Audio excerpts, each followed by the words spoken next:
Hey everyone, and welcome back to my YouTube channel where I like to share all my tips and tricks for implementing a standards-based grading classroom. In today's video, we're going to be talking all about how you can move away from percentage grades to help improve overall student learning. So I recently moved away from using percentage grades in my high school science classroom, and let me tell you, I love it. I have seen my students more successful than ever, and I hope that by sharing my story with you today, you will be able to find that same success in your classroom. But before we get started, I do just want to let you know that if you are looking to switch up how you grade in your classroom and move more towards a standards-based grading system, if you click the link in the description below, that will bring you to my free guidebook that will walk you through step by step what you need to do to begin implementing a standards-based grading system in your high school classroom today. So the reason I ended up moving away from a percentage grading system is really because I was seeing that my students were really good at playing the game of school. They knew how to chase points to get good grades without really having to learn. They knew that if a homework assignment was 10 points, they would do whatever means necessary to get those full 10 points without actually having to do any of the work. Talking to students, I know that they had texting groups, Snapchat groups, and Googling things online in order to find answers. And they were getting the full credit because they were having the correct answers, but they weren't really doing the work themselves. They weren't really learning. And the same thing was going on within the classroom as well. And students were just trying to get as many points as possible to get the highest grade possible with doing the least amount of work. And another area of concern with percentage grades is we oftentimes will lump in behavior within a percentage grade. So for example, you might throw a bonus question on a test that will allow students to earn some extra points to raise that grade even higher. Some teachers will even throw bonus questions as simple as draw me a picture of this, or you'll get bonus points on this test or project if you bring in supplies to my classroom. And so by doing this, the grades are now not necessarily reflecting actual understanding. You're grading more how well a student is playing that game of school. Are they showing up? Are they getting their work in on time? Are they bringing supplies to my classroom? So when we add all these points into our grades, the grades are now not necessarily reflecting what a student has actually learned. And students know this. They know that they can earn points by doing these different things, and they can get a good grade without needing to learn in your classroom. So in this video, I want to tell you what I have done to stop using percentage grades in my high school science classroom, and hopefully you can take little bits and pieces of what I have to share with you today and start making this shift within your own classroom to really focus on learning over grades. And what I like to tell my students is when you focus on learning, a good grade will come. So it might take you time to actually learn material and be a master of that material, and that's okay, but a good grade will eventually follow if you are learning. So I was able to move away from using percentage grades in my classroom by switching to a standards-based grading system. In a standards-based grading system, grades are tied to standards rather than assignments. So with using percentage grades, every single assignment was allotted a certain amount of points, and the total grade on that assignment would be how many points a student got out of the total amount of points, and you convert that into a percentage. And that's where behavior gets lumped in because you might take off points for things being late. You might add in bonus points for things that students do extra. Whereas in a standards-based grading system, you take all of that away and you reduce that grading scale to a small grading scale that really focuses on mastery of the standard. So you don't grade per assignment, you grade per standard. So one single assignment or test, you might have multiple grades associated with it instead of lumping those grades all into one single number. I will tell you that making the switch can be very daunting and overwhelming because it seems like such a drastic change, and you might not be as familiar with it because it's not how you were graded as a student. But I will tell you, if you take the time to invest in making this switch in your grading system, you will see success within your students.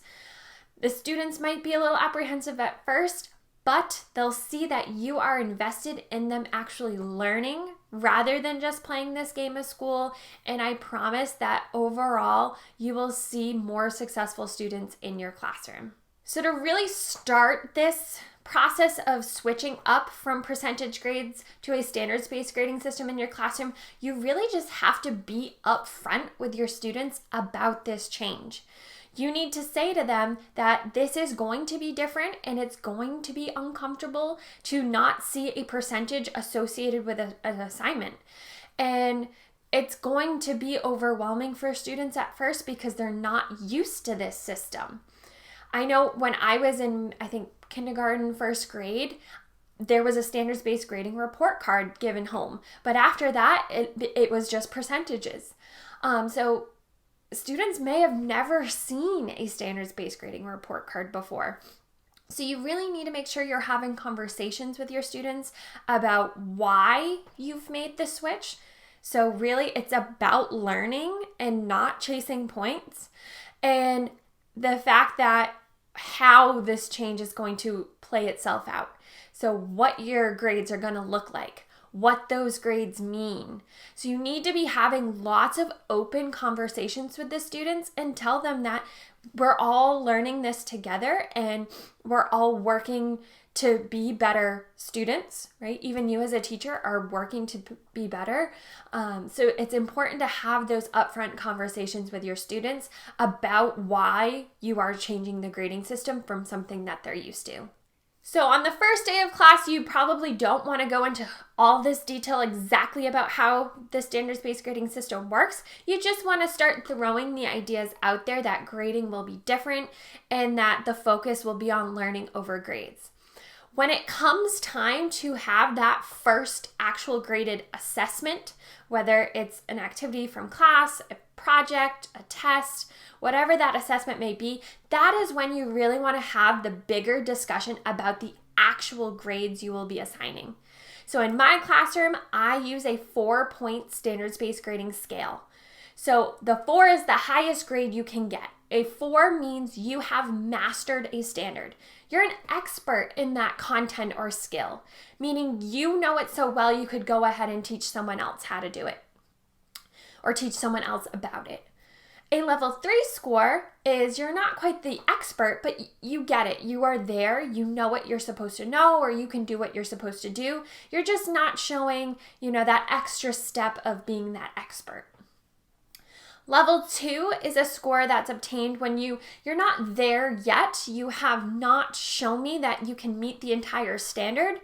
There might be little bits and pieces that you might know how to do or you might understand, but you're not at that meeting level. Whereas a level 1 is pretty much no evidence has been shown that you understand or can meet the standard that you're being assessed on. So I like to have that conversation with students at that first assessment right before and say, these are your 4 grades that you will see. Okay. In order to get a level 4, this is the quality of work I'm looking for. To get a level 3, this is what is expected. And if I have examples, I will show them before that assessment, this is level 4 quality work versus level 3. And to really showcase what the difference in these 4 levels are. And I can equate it to thinking like A-level work versus B-level work versus C-level work. I have those conversations to try to get them to think about what type of work would equate with which grade. Now, because the overall goal of this change in your grading system is to get students to learn, what I then tell my students is that if you are not at that highest level after you take that assessment, let's say you get a level 2 on one of the standards that you were assessed on. Well, that's not the end here. That's not the grade you get, and that's the only grade you get on that standard. The goal is to learn. So if you are not at a level 4, then there's room for improvement, and I allow my students to resubmit work. Now, how students resubmit work varies depending on the assignment. So if it's a quiz and it's more of an open-ended quiz, I will allow students after school to redo that quiz, basically re-explain their answers, but it really has to be detailed and quality work to earn that level 4. If it's a project, then they just take the feedback that they were given to fix any of the mistakes, things that were not at that level 4 on their project. So there's lots of different ways you can do it. I've also done test corrections. So if they get a test back and they've really missed the mark on a standard or two, then they can go through the questions associated with each standard and do corrections.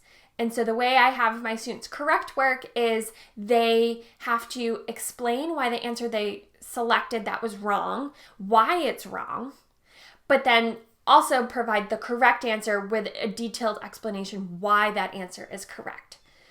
By doing this, students are learning. And if they are doing this, on their own, I make this an after-school assignment, so they're doing it with me. They are showing you that they have learned. So in my opinion, that deserves, if they've gotten all the way up to a level 4 with the quality of the work that they've fixed, then they will get that level 4 score, because the goal is to improve. And if they improve, then they have learned and they've mastered. That's the grade that they get. I'm not going to penalize them for not understanding something right away. So in my opinion, resubmissions are giving students multiple opportunities to demonstrate mastery, because more often than not, I know for me as a student, you're not going to be an expert at something right away. It could take time, and some students might take longer than others. So resubmissions allow students to learn, which is the goal here. We want students to learn.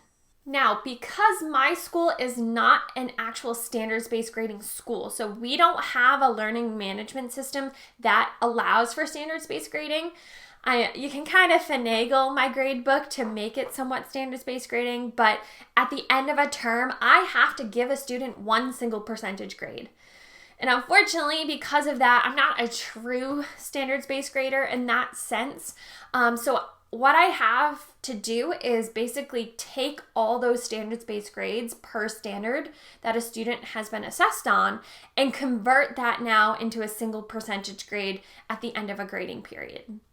And I've come up with a kind of rubric of rubrics to help do this. And working with some other teachers that are, working towards standards-based grading as well, we've come up with what we think is a pretty good system for helping assign one grade after having all these different standards-based grades. And the essence of it is, if you are going to get 100% at the end of the grading period, then that student better have mastered every single standard they were assessed on. And think about that. That's pretty hard to do.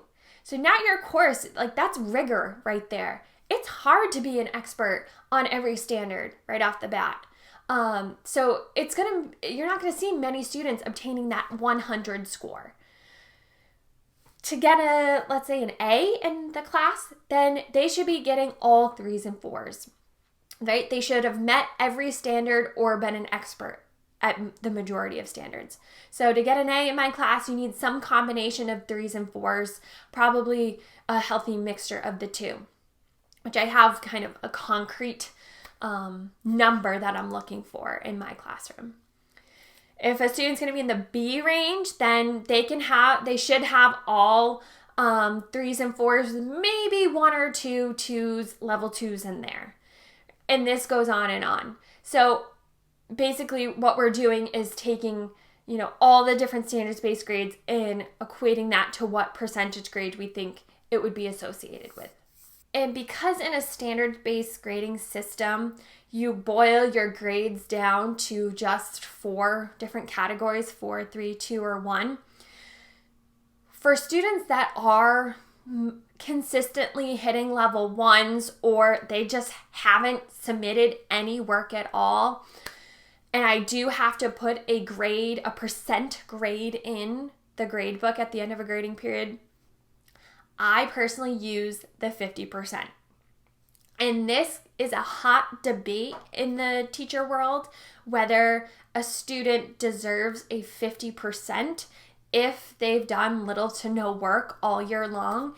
And so here is my reasoning behind the 50% for a failing grade.